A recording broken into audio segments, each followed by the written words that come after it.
بسم الله الرحمن الرحیم. څنګه چې تاسو ته معلومه ده دغه شپږ ورځې کېږي چې د حکومت او شاوخوا په ساحو کې ټولې رکشې د دولت د خوا نه نیول کېږي. زموږ د غریبو او مظلومو خلکو اواز د رسولو په خاطر باندې چې امیر المؤمنین ته زموږ خبره ورکېږي او رئیس د وزرات ته زموږ خبره ورسېږي چې دې کې د کونډو د رنډو او د غریبانو رکشې دي. موږ په عاجزانه ډول باندې د حکومت نه دا خواست کوو چې زموږ دغه رکشو دپاره یا د ساحه معلومه کړي یا د موږ دپاره د پلیټ او یا د سټیکر دپاره یو لاره جوړه کړي تر څو پورې چې دا غریب خلک د خپلې کورنۍ دپاره د یو مړۍ نفقې د ټولولو دپاره شپه او ورځ کار وکړي. ډېره مننه ورونه.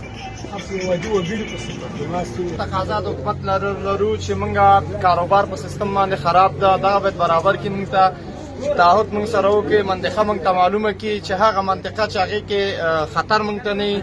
بعضې دي چې د غلو د دې شیانو نه موږ هم تنګ راغلي یو. نو اوس فعلا موضوع چې زمونږ دغه ده چې دغه تقاضا لرو چې موږ رکشې راخوشي کړي او د غریبو غربا او یتیمانو کونډو د دغه رکشې ما سره هم موجودې دي چې دا اوس هم دي په ډنډه ما ورکړې په کورو کې ولاړې دي. له جبه ما د یتیمانو ته زیاترو ته پیسې لېږلي چې وړو غوړیو دا شیونه دي نه غواړو او دغه درخواست لرو چې دغه رکشې باید موږ ته خوشي کړي. که دولت ما به حساب خودی از غریب و غربا کمک کنه و این رکشهایی که گرفته میشه اینا از یتیم و صغیر و بیوزن از این مردم است و اینا هر چیز زودتر یک پلت یا استیکر به حساب دست به کار شوند به اینا داده شود که به حساب اینا کار غریبی خود بکنن. تشکر. اگه چیز رکشوان پیدا کړي شروع کړئ. بسم الله الرحمن الرحیم. زه سید رحمان منګل یو د یادي وګړي په صفت یو د ولسی کس چې دلته ولس لپاره غټه ستونزه رامنځته شوې. هغه ولس چې دلته د اقتصاد زیانمن شوی دی، څوک وسه توانایي نه لري چې ټکسي کې نورو موټرو کې یو ځای نه بل ځای ته لاړ شي. د رکشې د ولس لپاره ډېر اقتصادي وي او نن په ارزان قیمت کې طبعا ټول په کابل نورو سیمو کې رکشې راټولې شوي دي. ولس ډېر د ستونزو سره مخ شوی.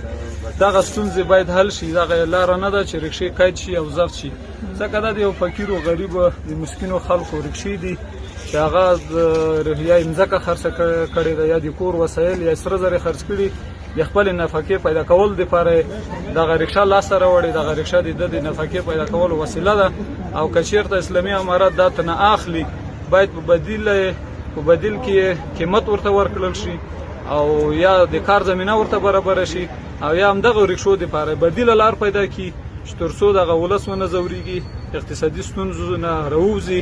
هغه ځوانان چې په زرهاو په دې رکشو کې مصروف دي، کار کوي او نن د خپل فامیل دپاره یوه روپۍ یا د یوې ډوډۍ نفقه پیدا کوي، هغه په دې کار کې مصروف دي. که چېرته دا ته اخیستل کېږي دغه ولس دغه رکشهوانان بیا د بدې لارې ته کېږي، سره نور مشکل ته نه جوړېږي.